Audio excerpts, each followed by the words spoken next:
चंडीगढ़ से इस वक्त ही ये बड़ी खबर सामने आई है। हरियाणा कांग्रेस अध्यक्ष उदय भान का बड़ा आरोप है ईवीएम को लेकर। ईवीएम हैक कर बदलने का आरोप लगाया है। चुनाव के नतीजों से पहले उन्होंने कहा ये मैसेज मिला था।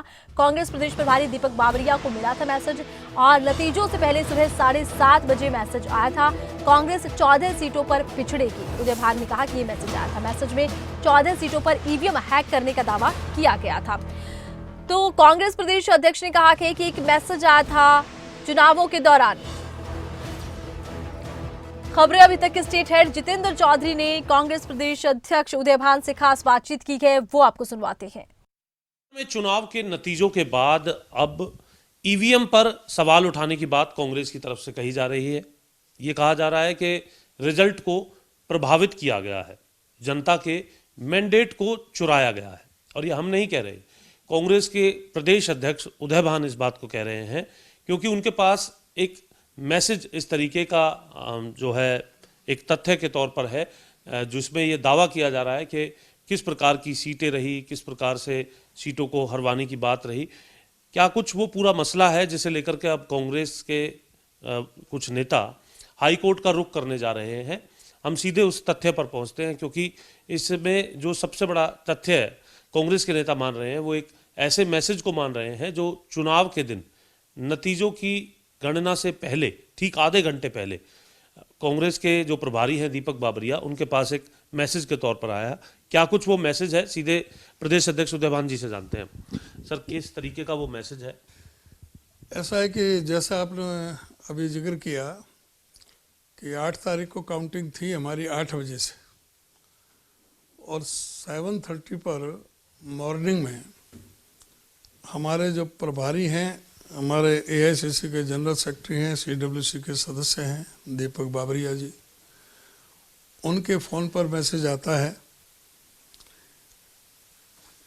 कि today's election result will be like this. जी, हम चाहेंगे कैमरामैन सूरज अगर आप हमारे दर्शकों को भी उस मैसेज को क्लियरली दिखाने की कोशिश करें। जी, today's election result will be like this. BJP 46-49, INC 36-38, INLD 2-3, others 3-4. The list of seats on which BJP has set the frequency is as follows: कालका, घरौंडा, असंध, राई, खरखौदा, सफीदों, उचाना कला, भादड़ा, Dadri, Mahendragarh, Hodal, Badkhal, Gohana, Narwala. These are the seats on which BJP will cheat with high frequency. Hence, you will not win even a single seat out of these seats. आगे क्या message में? These are all manipulated seats which Congress won. नहीं, ये पूरा ऊपर पहला वही repeat हो गया, cheat with high frequency. Hence, you will not win even a single seat out of these seats. These are all manipulated seats which Congress won.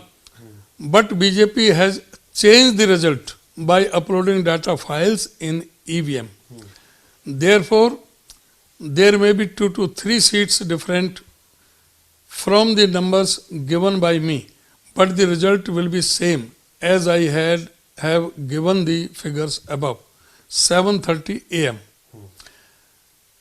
I guarantee 100% that the result will be like this. You will lose the victory and no one will know how BJP won. You know this and I know how it won. 7:35 AM.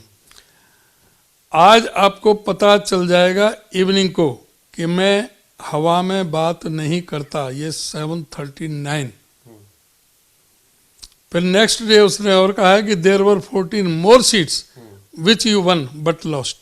ये 9 अक्टूबर को कहा है। 9 अक्टूबर को। और जो आगे जो सीटें दिखाई थी इनमें से कोई सीट आप नहीं जीते हैं। ये 14 ही सीटें? ये 14 सीटें हैं, इनमें से एक भी सीट नहीं जीते। जैसा कि उन्होंने कहा कि आप इवन ए सिंगल सीट इनमें से नहीं जीत सकते। इनमें मेरी भी सीट है होडल की। जी, अध्यक्ष जी, ये मैसेज आपको कब जानकारी मिली इस मैसेज को? ये जानकारी मुझे 9 तारीख को 3:32 पर मिली। अगर ये जानकारी मुझे 8 तारीख को तभी 7:30 बजे का ये मैसेज आया था, तभी मुझे जानकारी मिलती तो उसी समय हम प्रेस कॉन्फ्रेंस करके ये सारा हम जनता के सामने सारे तथ्य पहले ही ले आते गिनती काउंटिंग शुरू होने से पहले ले आते, लेकिन ये हमें समय पर नहीं मिल पाया। ये नेक्स्ट डे हमें मिला मुझे 3:32 पे, तो उसका कोई लाभ था नहीं। और हमने दीपक बाबरिया जी से कहा कि ये मैसेज जिसने भेजा है उसका आप नाम बताओ। उन्होंने ऊपर स्लिप लगा दी और उसका नाम छिपा लिया।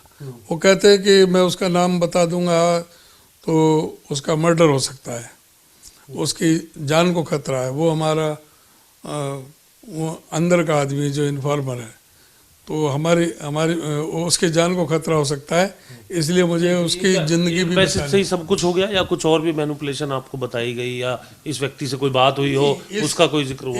इस व्यक्ति के बारे में सिर्फ दीपक बाबरिया जानते हैं, जिसने मैसेज भेजा वही बता सकते हैं। हमने इसके बारे में कोई और जानकारी कि कैसे कोई ईवीएम का, क्योंकि इतना बड़ा जिक्र किया जा रहा है, तो वो कैसे मैनेज हुई?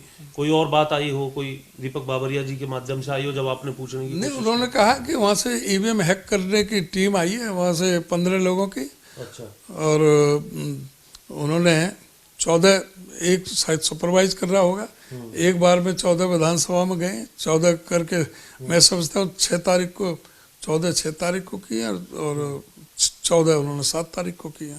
28 सीट मैनेज हुई है टोटल आपके? 28 सीट मैनेज हुई है, जिसके 14 के बारे में तो उसने बता दिया था, नाम दे दिए थे विधानसभाओं के, लेकिन बाकी जो 14 हैं वो उन्होंने नेक्स्ट डे 11:44 पे बताया, 9 तारीख को।